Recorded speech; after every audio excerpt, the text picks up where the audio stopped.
उद्धरण 1 the communist party.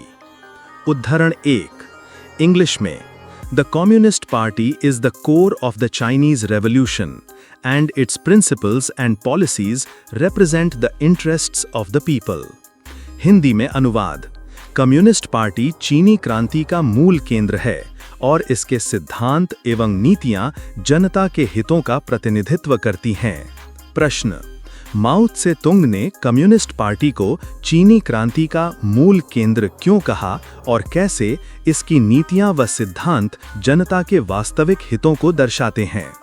माओ त्से तुंग का यह उद्धरण न केवल चीनी क्रांति की प्रकृति को स्पष्ट करता है, बल्कि कम्युनिस्ट पार्टी की ऐतिहासिक भूमिका, वैचारिक आधार और सामाजिक उत्तरदायित्व को भी उजागर करता है। इस कथन में 3 महत्वपूर्ण तत्व निहित हैं। 1. पार्टी क्रांति का मूल केंद्र है। 2. इसके सिद्धांत और नीतियां जन आधारित हैं। 3. पार्टी का अस्तित्व जनता के हितों की सेवा में है, न कि सत्ता के लिए। अब आइए इन 3 बिंदुओं को विस्तार से समझते हैं। 4. पार्टी चीनी क्रांति का मूल केंद्र। माओ के अनुसार कोई भी क्रांति केवल जनता की असंतुष्टि से सफल नहीं होती, उसे एक संगठित नेतृत्व और स्पष्ट वैचारिक मार्गदर्शन की आवश्यकता होती है।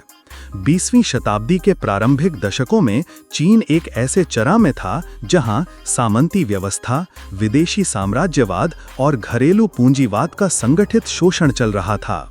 जनता त्रस्त थी, लेकिन वो बिखरी हुई थी। कम्युनिस्ट पार्टी ही वो संस्था थी जिसने वर्ग संघर्ष को सैद्धांतिक दिशा दी, मार्क्सवाद लेनिनवाद के माध्यम से जनता को संगठित किया, विशेषकर किसान और मजदूर वर्ग, और क्रांति के लिए रणनीतिक नेतृत्व प्रदान किया।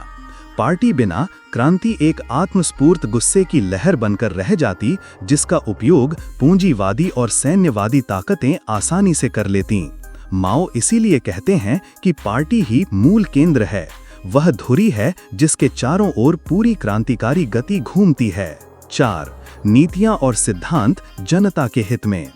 कम्युनिस्ट पार्टी को माओ केवल सत्ता का उपकरण नहीं मानते, वे उसे जनता की आवाज मानते हैं। पार्टी की नीतियां महज उच्च स्तरीय आदर्शों का संग्रह नहीं, बल्कि जनता की जीवन स्थितियों, जरूरतों और आकांक्षाओं का उत्तर हैं। कुछ उदाहरण: भूमि सुधार नीति। सामंती जमींदारों की जमीन गरीब किसानों में बांट दी गई। यह केवल आर्थिक परिवर्तन नहीं, बल्कि सामाजिक शक्ति संतुलन को बदलने का प्रयास था।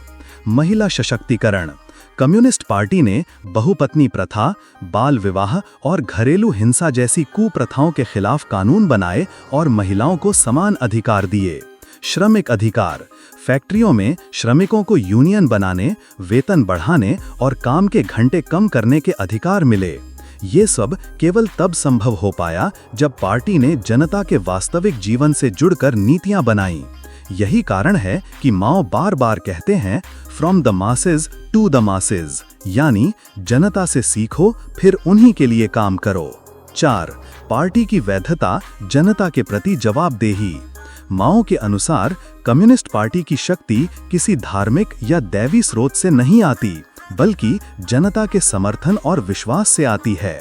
अगर पार्टी अपने मूल सिद्धांतों से भटक जाए, यानी अगर वो नौकरशाही का शिकार हो जाए, अगर वो जन समर्थन खो दे, अगर वो केवल सत्ता बनाए रखने के लिए काम करे, तो वह क्रांति की शक्ति नहीं रह जाती, बल्कि एक नया शोषक वर्ग बन जाती है। माओ इसीलिए बार बार आत्मालोचना, जनता की आलोचना का स्वागत और सतत वैचारिक सुधार पर जोर देते हैं। उनका मानना है कि पार्टी को सर्वहारा वर्ग का सच्चा प्रतिनिधि तभी कहा जा सकता है जब वह हर समय जनता से सीखती रहे और उनकी सेवा करती रहे। 4. वैचारिक दृष्टिकोण, मार्क्सवाद का चीनी संदर्भ। माओ त्से तुंग के नेतृत्व में चीनी कम्युनिस्ट पार्टी ने पारंपरिक मार्क्सवाद लेनिनवाद को चीनी परिस्थितियों के अनुसार अनुकूलित किया। माओ ने यह महसूस किया कि यूरोपीय देशों की तरह चीन में क्रांति मुख्यतः मजदूरों द्वारा नहीं, बल्कि किसानों द्वारा संचालित होगी, क्योंकि चीन एक कृषि प्रधान समाज था। इसलिए पार्टी ने अपने विचारों में लचीलापन रखते हुए चीनी किसान को क्रांतिकारी परिवर्तन की धुरी बनाया। इससे सिद्ध होता है कि माओ के लिए विचारधारा कोई जड़ वस्तु नहीं थी, बल्कि एक जनता केंद्रित प्रासंगिक उपकरण थी। 4. ऐतिहासिक उदाहरण, पार्टी की भूमिका। 1934-35 का लॉन्ग मार्च, जब पार्टी को दक्षिण से उत्तर चीन की ओर पीछे हटना पड़ा, तब माओ के नेतृत्व ने हजारों किलोमीटर की इस यात्रा को सैन्य पराजय से वैचारिक विजय में बदल दिया। यही वह क्षण था जब पार्टी और जनता का संबंध और मजबूत हुआ। 1949 में पीपल्स रिपब्लिक ऑफ चाइना की स्थापना। यह पार्टी की उस दीर्घकालिक रणनीति और जनता के समर्थन का परिणाम था जो वर्षों के सशस्त्र संघर्ष और वैचारिक आंदोलन से उपजा। 4. समकालीन प्रासंगिकता। आज भी विश्व भर में कई आंदोलन इस उद्धरण से प्रेरणा लेते हैं, विशेषकर वे संगठन जो सामाजिक न्याय, वर्ग संघर्ष और जनता आधारित शासन प्रणाली की बात करते हैं। यह उद्धरण हमें ये सोचने पर विवश करता है कि 1. क्या आज की राजनीतिक पार्टियां जनता के हितों की सच्ची प्रतिनिधि हैं? 2. क्या वे सिद्धांतों पर आधारित हैं या केवल चुनावी विजय के लिए काम करती हैं? 3. क्या उनके निर्णय जनता से संवाद और सेवा पर आधारित हैं या केवल ऊपर से थोपे गए हैं? निष्कर्ष, माओ त्से तुंग का यह उद्धरण केवल एक वैचारिक घोषणा नहीं है, बल्कि एक गहरा राजनीतिक और दार्शनिक दृष्टिकोण है जो हमें बताता है कि कोई भी क्रांति सफल तभी होती है जब उसका नेतृत्व वैचारिक रूप से स्पष्ट, संगठनात्मक रूप से मजबूत और जनता के जीवन से गहराई से जुड़ा हुआ हो। कम्युनिस्ट पार्टी की ताकत उसकी बंदूक नहीं, उसकी विचारधारा है, और वह विचारधारा तभी जीवित रह सकती है जब वह जनता के दुख सुख, संघर्ष और आशाओं में अपनी जड़ें जमाए रखे।